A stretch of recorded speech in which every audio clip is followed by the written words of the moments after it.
Okay, to begin this thing, we gotta say it. And the official way to say it is LaCroix. The name is a combination of its birthplace, La Crosse, Wisconsin, and the St. Croix River on Wisconsin's border. And that's actually a little funny because La Crosse is not seated on St. Croix, it's seated on the Mississippi River. But La Mississippi does not have the same ring to it, does it? So LaCroix. But you know what? You want to say La Croix, La Croix, La Croix. Do it. Have fun. I'm not the cops. Okay, now we said it. The word LaCroix. So the next question is, why make this video that you're watching? Well, I was in the grocery store a couple months ago and I noticed the newer batch of LaCroix flavors, and I was texting my best LaCroix friend talking about new flavors, old flavors, all this fun stuff. And I had a few questions come up, and I was searching on Google and looking on YouTube. And there's a good amount of content there, but nothing as deep or thorough as I wanted. So here I am making this video. Welcome.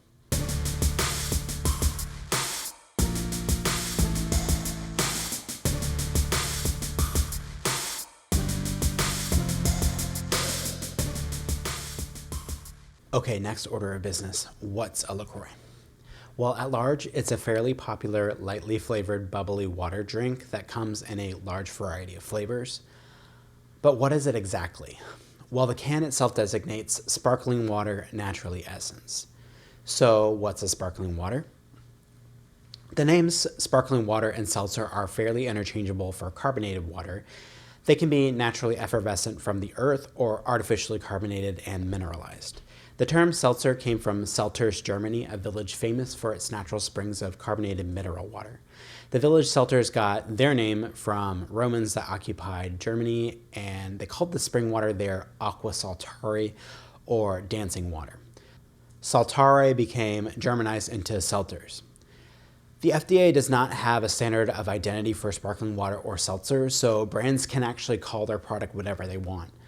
Soda and seltzer were popular names earlier on, and the term sparkling water became popular in the 1970s with the rise of the very fancy Perrier. Pinkies up, baby. All right, now we're going to throw it even further back and look into the history of man-made carbonated water. First of all, the earth does naturally produce its own brand, like in previously mentioned seltzers. Soda Springs in Idaho and the Cerro del Topo Chico Springs in Mexico are also well-known as natural soda fountains. So humans have been drinking the bubbles for an indeterminable amount of time. But we humans can't stop at observing nature. We tend to break it down and try to replicate it. There were several relatively simultaneous discoveries in carbonation. The first recorded was British doctor and scientist William Brownrigg in the early 1740s. He studied gases found in mines, and in his works infused water with those gases. In 1750, the Frenchman Gabriel Francois Venel also produced carbonated water in his experimentation with mineral waters. And in 1764, Irish chemist Dr. McBride infused water with carbon dioxide as a part of a series of experiments on fermentation and putrefaction. In 1766, Henry Cavendish devised an aerating apparatus and published his own paper on various carbonation sciences up to that point.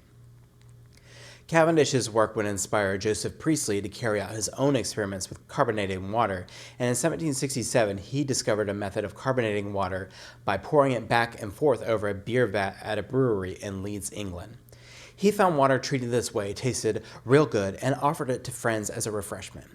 He went on to publish a paper in 1772 describing a refined process of dripping sulfuric acid onto chalk to produce CO2, which would be dissolved into a bowl of agitated water. In 1781, carbonated water would begin mass production, the first fizzy factory being built by Thomas Henry of Manchester, England. Johann Jakob Schwepp continued to hone the commercial process of carbonation, and in 1783 founded Schweppes in Geneva to sell the first bottled soda water. This company would popularize the product at a new level. King William IV of England and his royal family notably enjoyed the newly popular product, associating the beverage with class early on. Pinkies up, baby. Soda water found a partner in crime with alcohol and began to shift the way the world consumed it. Previously, alcohol was consumed straight with no mixing or diluting. With soda water, mixed drinks became its own industry, and drinking overall became more acceptable. Sodas, seltzers, club soda, tonic water, sparkling water, and all its other variants made their way into bars, restaurants, and homes all around the world. Okay, now that our sparkling water extended universe is established, let's look more specifically at the history of LaCroix. In 1858, German expats Gottlieb Heilemann and John Gund founded the City Brewery in La Crosse, Wisconsin. They mostly produced beer for local hotels and bars. In 1872, the company shifted when Heilemann wanted to stay small and local and Gund wanted to expand the brewery. Heilemann bought out Gund's portion of the brewery and renamed it the G. Heilemann's City Brewery. After Heilemann passed, the company remained in the family through his wife, Johanna. Notably, she was the first female head of a brewery in the U.S. and among the first female executives in any corporate sector. The company sustained modest local growth and rebranded as the G. Heilemann Brewing Company. Now the year's 1981, G. Heilemann Brewing Company wants to diversify from their business of old-style beers, so they introduced LaCroix sparkling water. Good job. Way to go. LaCroix is born. In the 90s, the company worked with Meridian Associates to brand and position LaCroix against the popular Perrier. Their aim was to market LaCroix for every occasion and not just as a fancy treat. Bright new packaging and an emphasis on conveniently canned sparkling water still contribute to LaCroix's success to this day. In 1992, after a rise in Midwest sales, the LaCroix brand was now valued at $25 million, and in 1996, Heilemann Brewing Company sold the brand to Winterbrook, which is now known as National Beverage. National Beverage is known for its brands Shasta and Faygo, which has its own cult following. But in 2002, National Beverage refreshed the branding of LaCroix and continued its march against Perrier. We the people actually chose the most current design. It was not favored by the marketing team, but the mall rat aesthetic won in a landslide in consumer polls. In the 2000s, LaCroix began its national spread in the hands of its new, larger owner. In 2015, a post-Super Size Me America knew that soda was a culprit in its expanding waistlines, and there was less trust in diet soda brands for iffy ingredients and artificial sweeteners. Meanwhile, in Hollywood, LaCroix gained traction with writers' rooms where the convenient cans and flavor options made it a very practical choice against heavy glass bottles like Perrier and Pellegrino. Executives, writers, and actors were seen drinking LaCroix on and off sets, and proto-influencers caught on to this. National Beverage also noticed all this stuff, and they boosted their efforts into modern marketing, targeting health-conscious millennials through social media. Word of mouth and all this trendy image on social media skyrocketed LaCroix's brand recognition.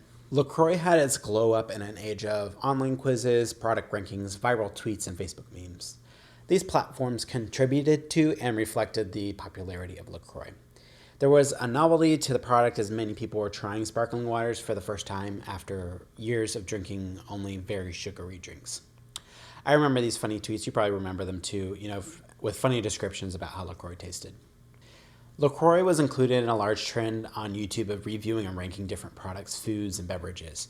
With this wide range of flavors, the reviews had lots of ups and downs, and it made really fun videos. LaCroix has super fans, and with music and video production now available to smaller creators, we were blessed with fun and unique music videos featuring our subject of the hour. The range of user content surrounding LaCroix is a testament to its wide reach and cultural impact. Okay, let's bring it back to the can and some of its controversies. So what is naturally essence? The term naturally essence is unregulated. So while the product does have natural ingredients, the way those ingredients are processed and enhanced can involve not so natural methods. This outstanding mystery has led to multiple parties inquiring what exactly is going on inside of these cans, and it's gotten National Beverage into some legal matters.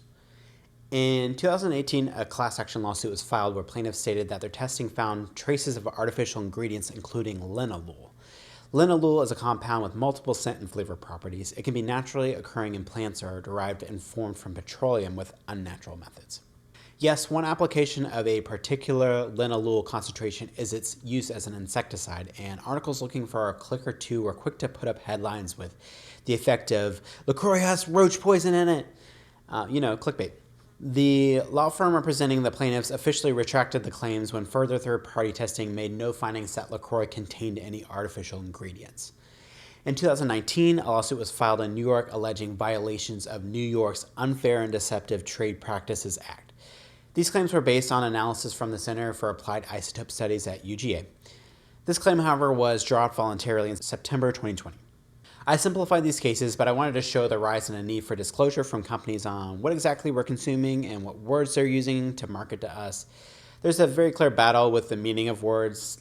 Like, you could jump through a million hoops to justify the use of the word natural, and you're going to cover all your bases legally, but are you being honest about what a consumer would reasonably consider natural? That's what I'm getting at. And some people are getting at that. Some people just want money.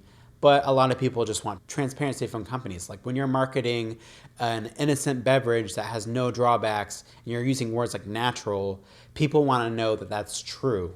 Okay, so we're through the legal stuff and the history stuff. Now let's get to the tasting stuff.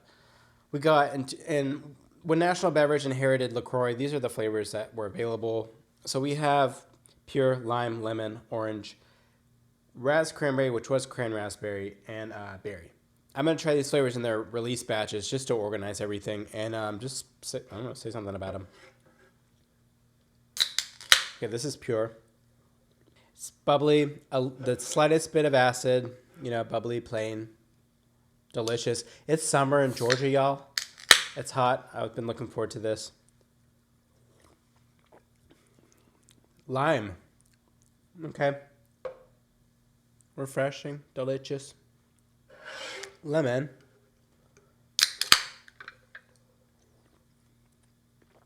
A little bit brighter than lime. Slightly more artificial. Okay, the orange is a hitter. Don't sleep on orange. If you like soda but you want to go healthier, this is kind of close to, it's not close to an orange soda, but it's giving you, a little bit. Oh, yeah, that's a hitter. Ras cranberry, which was cran raspberry. Pretty good. And then berry. A little less sassy than the ras cranberry. And let's try some more. In 2008, Pamplemousse is released. Iconic. Kind of funny that it's Pamplemousse. People thought that was trendy and cool to call it Pamplemousse. It's grapefruit also. But a fun name for it.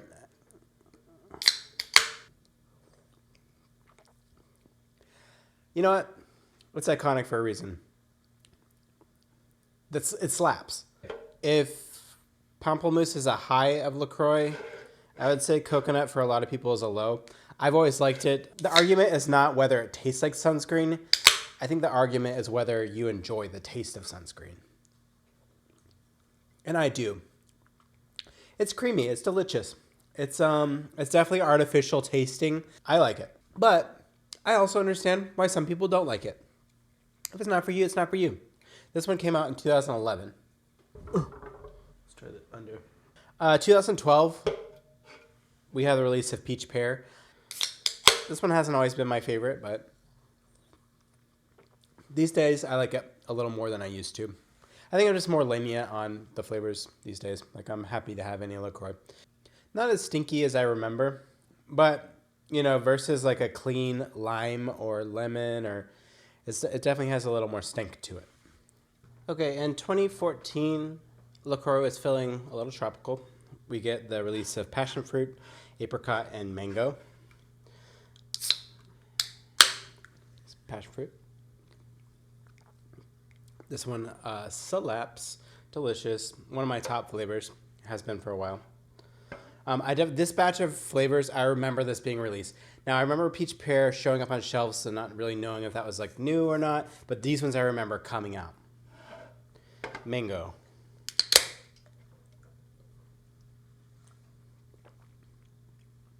It's all right. And we have apricot. This one I like. Pretty good. Yeah, it's got like that tropical-y taste to it. In 2014, LaCroix was extra sassy. They also released LaCroix Curate. These are all blended flavors, and they use Spanish names for the fruits on these. We have Piña Frise. Sorry if I botched this. Piña Frise, which is pineapple strawberry. We have Pambaya, which is apple cranberry. And we have Cerise Lemon, cherry lime. These are never my favorite.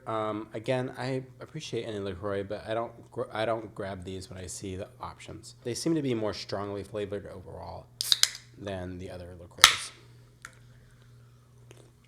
So that's the Pina Frosty. I'm getting that pineapple, papaya, apple cranberry. Oh, see, the flavor lingers. I don't like these as much. They don't seem as natural. Oh yeah, I'm getting that apple for sure. Kind of like apple juicy. And cerise lemon. I know this one tastes really strong.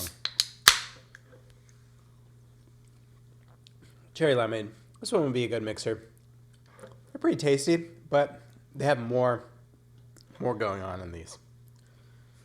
In 2015, we get a new core flavor, tangerine. Check this out.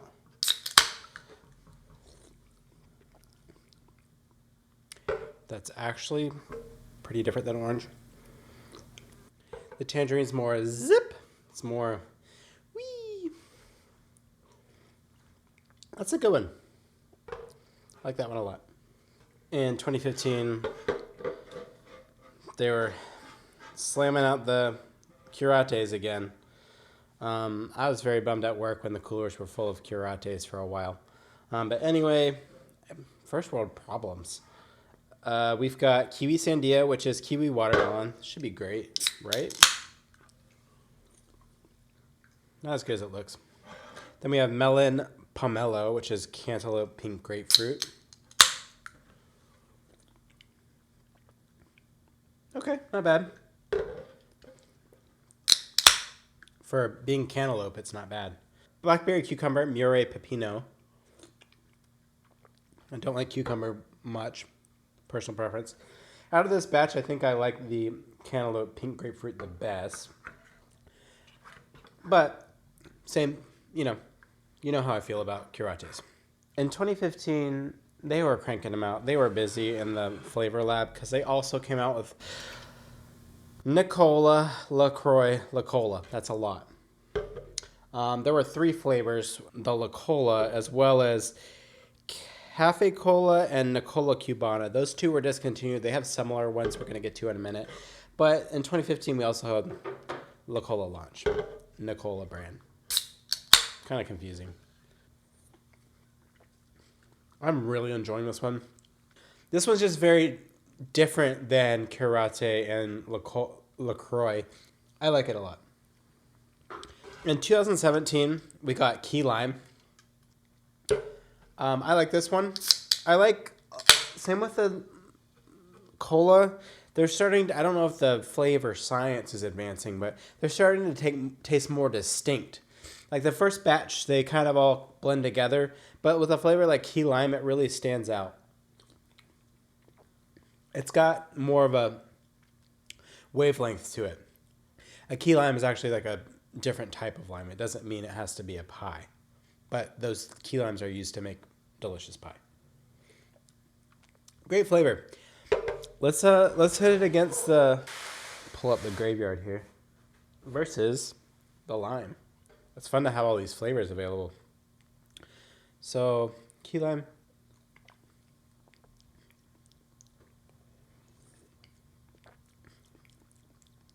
Yep, the lime's just more classic. The key lime tastes more like a distinct, fun flavor. I wouldn't really prefer one over the other. They're both great. Lime and seltzer water. I mean, it's a classic mix.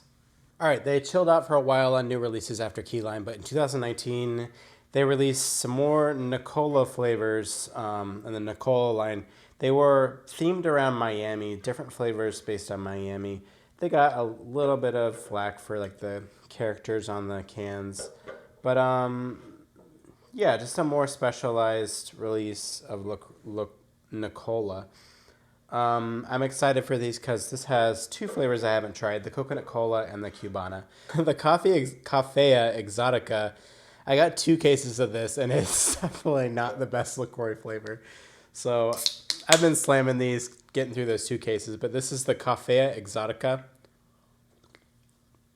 It's not that it's bad, it's just that for sparkling water, and the palates just don't match. Like this flavor goes in a hot, creamy, like latte or something. I mean, it's coffee, of course.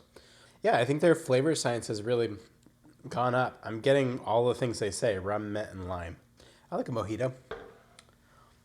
Nicola, Coconut Cola, LaCroix, Coconut Cola. The names are funny on these. It's not great. Okay, in 2020, we had a really solid batch of flavors. Very summery. Pastèque, watermelon, limoncello, and hibiscus, which is a flower. I love all the newer LaCroix. I don't know if it's just because they're more fresh, but the flavors are just fun. I like them.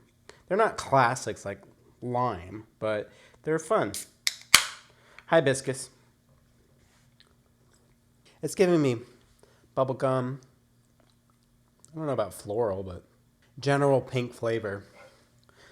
Limoncello, or limoncello. Have y'all heard the story of limoncello and orangelo?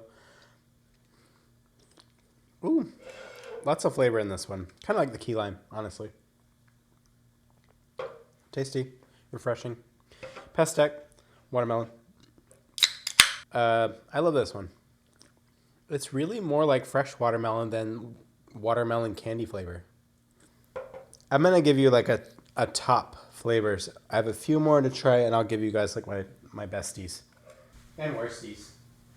Okay, in the year 2021, tough times, but LaCroix still had some releases. We've got Black Raspberry. That's kind of separated there. Let's check this out. I don't know if I think I had this one once. Ooh, rich. They're giving you the yellow like it's going to be like raspberry lemonade. I like the can a lot, and it's pretty tasty. We have Sparkling Water Beach Plum. Not sure what a beach plum is.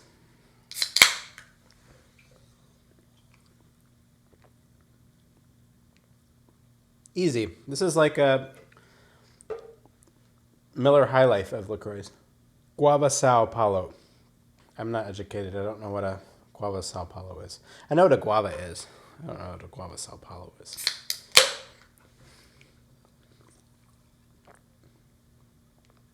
It goes good with the bubbles. It's really prickly. It's like acidic but not citrusy. Okay, in 2022, the latest release, we have Cherry Blossom. Japan likes to flavor lots of things with cherry blossom. It's nice to see LaCroix and their southern Florida roots try the same thing. I brought a case of this to work, and it was the most recent time everyone got to try a new flavor and talk about it, and I wanted to get everyone's blind opinions before I told them what I thought about it. It was fun. It's lower on the citrus than others. It's less acidic. It's more watery. And I remember at work I was telling people it tastes like grocery store cookie. Like with none of the sugar. That was all 31 LaCroix flavors. Let me count the cans. 31. Oh, I also have been saving. Let me add the last few flavors. I'm glad I used the big jar. Cherry Blossom, Beach Plum, Guava, Black Raspberry, Sleeper Hit. All right, we've got the LaCroix La Hurricane. Give it a little swirl. 31 flavors. One little pour from each one. I don't know how to describe this. You know the TV static tweet? Kind of that. It's giving me lots of curate. The curate is stinking out. That's a good way to say it. Oh, not great. The Hurricane is not great. You heard it here. Possibly first. Oh, here's my gallery of heroes and villains. Love Orange and the classic batch.